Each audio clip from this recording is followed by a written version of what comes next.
এটা হচ্ছে গরু মাংসের কোফতা। বাট এই কোফতাটার বিশেষত্ব হচ্ছে এটা কিন্তু তোমার ভাজতে হবে না। কোফতা ভাজা হবে না। গোমাংস বিতর্ক, জ্যান্ত পুড়িয়ে মারার হুমকি, রাজনৈতিক রং দেবেন না প্রতিক্রিয়া রান্নাঘরের রানী সুদীপা চ্যাটার্জির। ঠিক কী জানিয়েছেন অভিনেত্রী লাইভে এসে দেখাবো আপনাদের সম্পূর্ণ ভিডিওটি।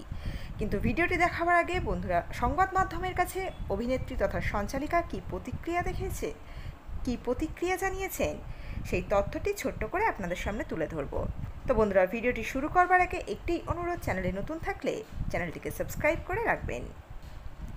পদ্মাপাড়ে জমে উঠেছে সুদীপা চট্টোপাধ্যায়ের রান্নার শো। কলকাতার হেঁসেল রানীর নিত্যদিন নতুন পদের পাহাড় শিখে খুশি বাংলাদেশের দর্শকরা। তবে সম্প্রতি সেই শোয়ে গোমাংসের এক পদ রাঁধা নিয়ে সোশ্যাল মিডিয়ায় একেবারে কেলেঙ্কারি কাণ্ড। অনবরত হুমকির মুখে পড়তে হচ্ছে সুদীপাকে।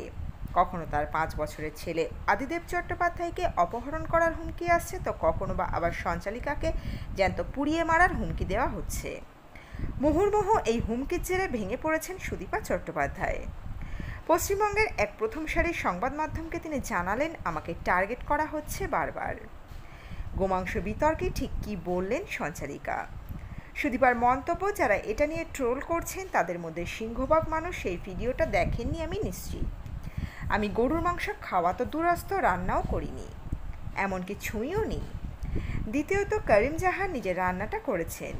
ভিডিওগুলো এখনও অপরিবর্তিত অবস্থায় রয়েছে, যে কেউ চাইলে দেখে নিতে পারেন। কোথাও দেখতে পাবেন না যে আমি গোমাংস স্পর্শ পর্যন্ত করেছি। বিষয়টিকে রাজনৈতিক রং দেওয়ার চেষ্টার অভিযোগও উঠেছে। এ প্রসঙ্গে সুদীপাকে জিজ্ঞাসা করা হলে তিনি জানান, আমার সঙ্গে মমতা বন্দ্যোপাধ্যায়, বাবুল সুপ্রিয় ছবি পোস্ট করে অশ্লীল ভাষায় আক্রমণ করা হচ্ছে। আমি বলতে চাই, এটার সঙ্গে তৃণমূল বা কোনো রাজনৈতিক দলের কোনো সম্পর্কই নেই। বিজেপির নাম করে অনেক হুমকি মেসেজও আসছে। আমাকে জ্যান্ত পুড়িয়ে মারা কিংবা আমার ছেলেকে অপহরণ করার মতো খোলা হুমকিও দেওয়া হচ্ছে। আমার মৃত মাকে নিয়েও অকথ্য ভাষায় গালিগালাজ করা হচ্ছে। হুমকি বার্তা দিয়ে জয় শ্রীরাম লিখছেন অনেকে। আমি বিশ্বাস করি না এরা কেউ আদৌ বিজেপি দলের লোক। এটা আদ্যপান্ত অসৎ উদ্দেশ্য নিয়ে করা। এরপরে সুদীপা চট্টোপাধ্যায়ের সংযোজন ফেসবুক লাইভে আমাকে জিজ্ঞাসা করা হয়েছে, আমি কেন সেখানে দাঁড়িয়ে রইলাম। এ প্রসঙ্গে বলতে চাই, ওখানে যখন বাংলাদেশের জাতীয় সঙ্গীত আমার সোনার বাংলা গানটা বাজছে, আমি কেন সরে যাব? শোয়ের উদ্যোক্তারা আমায় জানিয়েছিলেন গোমাংস ওদের জাতীয় খাবারের মধ্যে অন্যতম, আর কোরবানির ঈদ নিয়ে অনুষ্ঠানটা হচ্ছিল, তাই অন্যের ধর্মাচরণে আঘাত দিতে চাইনি। আমি বাংলাদেশে ভারতের হয়ে প্রতিনিধিত্ব করতে গিয়েছি। আমার দেশ ধর্মনিরপেক্ষ। ছোট থেকে মোরা একই বৃন্তে দুটি কুসুম গানটি শুনে বড় হয়েছি। সেকুলার দেশের একজন নাগরিক হয়ে অন্যের ধর্মবিশ্বাসে আঘাত করাটা অন্যায়। ক্রিকেটের মাঠে যখন ভারত বাংলাদেশ ম্যাচে পদ্মাপাড়ে জাতীয় সঙ্গীত বাজে, তখন আমাদের দেশের খেলোয়াড়রা তো কেউ সরে যান না। সুদীপা জানালেন, শুটিংয়ের দিন স্টুডিওতেও মুরগির মাংস ছাড়া অন্য কোনো মাংস রান্না হয়নি, কারণ আমি যাব বলে। এমনকি যাদের বাড়িতে আমি আমন্ত্রিত হয়েছি তারা প্রত্যেকে আমার জন্য নানা পদ রেঁধেছেন, কিন্তু কেউ গোমাংস করেননি, পাছে আমি কিছু মনে করি। এতটা যারা আমার ধর্ম সম্পর্কে সহিষ্ণু, তাদের ধর্মাচরণে আমি কি করে আঘাত করতাম? না আমি খেয়েছি, না রান্না করেছি, না ছুঁয়েছি। সকলের কাছে আমার অনুরোধ, ভিডিওটা দেখুন। কাকে কান নিয়ে গিয়েছে বলে চেঁচাবেন না। শোয়ে গোমাংস রান্নার ইস্যুতে তার বিরুদ্ধে হিন্দু ধর্মে আঘাতের অভিযোগ ওঠায় ভীষণই দুঃখিত সুদীপা চট্টোপাধ্যায়। উপরন্তু লাগাতার কুকথা, আক্রমণ। কিভাবে সনাতন ধর্ম আমাদের শেখায় সন্তান এবং মৃত মাকে অশ্লীল ভাষায় আক্রমণ করা। এটা আমাদের সনাতন হিন্দু ধর্ম শেখায় না। গান্ধীজি স্বয়ং বলে গিয়েছেন, ঈশ্বর আল্লাহ 13 নাম, সবকে সম্মতি দে ভগবান। যারা এত নোংরা ভাষায় গালিগালাজ করছেন কিংবা সমালোচনা করছেন, তারা কি গান্ধীজির থেকেও বড় হিন্দু? প্রশ্ন সুদীপার। অনবরত এত হুমকির জেরে 5 বছরের ছেলে আদিদেবকে কোথাও খেলতে অবধি যেতে দিতে পারছেন না বলে জানালেন সুদীপা চট্টোপাধ্যায়।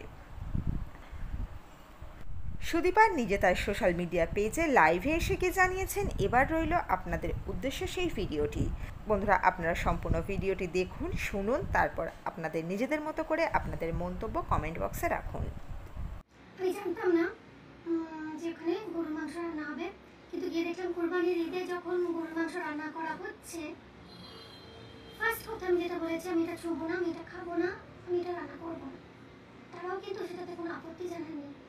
তারা অবশ্যই মেনে নিয়েছেন এবং 100 বার বলেছেন, না সুদীপা তুমি একদমই, তোমাকে আমরা একবারও বলছি না গরুর মাংস রান্না করতে বা খেতে, টেস্ট করতে। আমাদের দেশে যেহেতু এটা জাতীয় খাবারের মধ্যে পড়ে, তাই আমাদের যিনি অ্যাঙ্কার তারিন জাহান, সে এটা রান্না করবে। এবার গন্ডগোলটা হলো কোথায়? তারিন জাহান অনুষ্ঠানটা শুরু করতে গিয়ে যে ক্লিপটা আপনারা ভিডিও ক্লিপ দেখছেন, সেখানে ভুলবশত বলে ফেলে, যেটা হয়তো ক্যাজুয়ালি বলে, সুদীপা আজকে তোমাকে আমি গরুর মাংস রান্না করে খাবো। অ্যাকচুয়ালি তারিন আর আমি খুব বন্ধু হয়ে গেছি, খুব সুন্দর আড্ডা দিচ্ছিলাম, বন্ধু হয়ে গেছিলাম। তো ও একজন বন্ধুকে ওয়েলকাম করতে গিয়ে কথাটা বলে ফেলেছে, কিন্তু বলেই আবার সেটাকে সঙ্গে সঙ্গে কারেক্ট করেও বলেছে, আমি আজকে আপনাদের সবার জন্য গরুর মাংসের কোফতা রান্না করব। এটা হয়তো কোনোভাবে এডিটারের ভুল হবে, এরকম ভুল আমরা প্রায় বলি, যে কেউ অ্যাঙ্কাররা বলে, পরে সেটা এডিটে বাদ দিয়ে দেওয়া হয়। এটা তারিন জাহান ইচ্ছাকৃতভাবে করেছেন তা কিন্তু আমি মনে করি না, অন্তত কেউ এটা করে না। আর আমি তো সেখানে চুপ করে দাঁড়িয়েছিলাম, কারণ আমি জানি অংশটা বাদ যাবে এদিকে।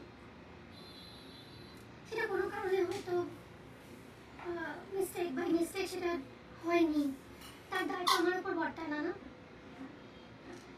এ তো গেল শুটিং এর কথা। তারপর কাল রাত্রি থেকে যা শুরু হয়েছে, সেখানে 2-3টে বিষয় আমার একটু কথা বলার আছে। বই কি এই গেল আপনাদের কাছে আমার কৈফিয়ত। একটা এপিসোডেও আমি গরুর মাংস রান্না করিনি, গরুর মাংস ছুঁয়ে দেখিনি, গরুর মাংস খাইনি পর্যন্ত। এবং অন্যের ধর্মাচরণে বাধা দেওয়ার অধিকার আমার কোনো নেই। আমি একটা অন্য দেশে দাঁড়িয়ে রয়েছি, যেখানে তাদের জাতীয় খাবারের মধ্যে পড়ে গরুর মাংস। সেখানে দাঁড়িয়ে আমি বলতে পারি না যে তারিন তুমি এটা রান্না করো না, কারণ ধর্মীয় আচরণে বাধা দেওয়ার কোনো অধিকার অন্য কোনো ধর্মের মানুষের আছে বলে আমার তো জানা নেই। এরপর এটা তো গেল এখানের গল্প। তারপর এখানে যা শুরু হলো, দুটো জিনিস আমি বলতে চাই যার জন্য লাইভে আসা। সেটা হচ্ছে 1 নম্বর, কাল থেকে আমি সম্প্রতি আমার মাকে হারিয়েছি, মাত্র কয়েক মাস হয়েছে।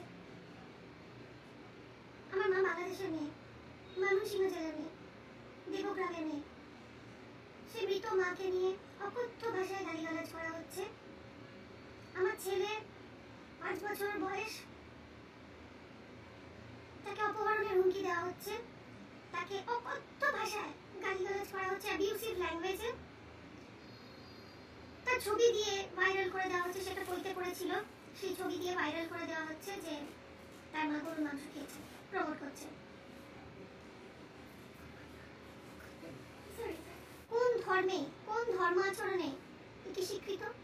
এটা আপনাকে কোন ধর্ম শিখিয়েছে যে অন্যের ছোট বাচ্চাকে অ্যাবিউজ করো, তাকে গায়ে আগুন? আমাকে তো বলা হয়েছে রাস্তায় বেরোলে গায়ে আগুন লাগিয়ে দেওয়া হবে। আমাকে যা খুশি বলতেই পারেন, বলুন, আপনাদের অধিকার আছে, আমাকে করেছেন আপনারা, আপনাদের 100% রাইট আছে জিজ্ঞাসা করা। জিজ্ঞাসা করুন, জানুন কি হয়েছে। আমার বাড়িতে দুর্গাপুজো হয়, আমাদের বাড়িতে নারায়ণের সেবা হয় নিত্য, আমি কাজ করতে পারি বলে আপনাদের বিশ্বাস? তাহলে এতদিন সুদীপাকে আপনারা কি চিনলেন, কিসের ভালোবাসেন? হ্যাঁ, তবু বলছি আপনি জিজ্ঞাসা করতে পারেন। রাজীব রায়, আপনি মন থেকে এটা বাদ দেন এবং নেক্সট টাইম আর কখনো করে না। ছোটবেলা থেকে আপনার এপিসোড দেখেছি। এটা যখন আপনাদের মনে এত আঘাত দিয়েছে, নিশ্চয়ই খারাপ লেগেছে কারণ তারা, তাদের কাছে আমি ক্ষমা প্রার্থী আপনাদের আবেগে আমি আঘাত দেওয়ার জন্য। আশা করি আগামী দিন এটা আমি মনে রেখে মাথায় রেখে চলবো, এই ধরনের কিছু ঘটলে সাবধান হবো অনেক বেশি। কিন্তু আমাদের সত্যি মাথায় আসেনি যেটা হতে পারে, কারণ আমি তো সত্যি কোনো অন্যায় করিনি। আরেকটা কথা, আমার ছোট বাচ্চাটাকে এর থেকে মুক্তি দিলে হতো না? সে তো স্কুলে যায়, সে পড়ে, তার বন্ধু বান্ধব রয়েছে, সে তো কোনো দোষ করেনি। আপনারা কিভাবে পারলেন ওইটুকু বাচ্চাকে আক্রমণ করতে ওই ভাষায়? আপনার সনাতন ধর্ম আপনাকে এই শিক্ষা দিয়েছে? আমাদের নিজেদের হিন্দু বলে গর্ব করেন, হিন্দু, আপনি হিন্দু, আপনার হিন্দুত্বের প্রমাণ দিতে হবে যে আপনি হিন্দু। একটা শ্লোক যে, একটা মন্ত্র যে ভালো করে উচ্চারণ করতে পারে না, মিনিমাম শিক্ষা নেই, সে এই ভাষায় আক্রমণ করছে একটা ধর্মকে কেন্দ্র করে। সে ধর্ম সম্পর্কে জানে কি? ধার্মিক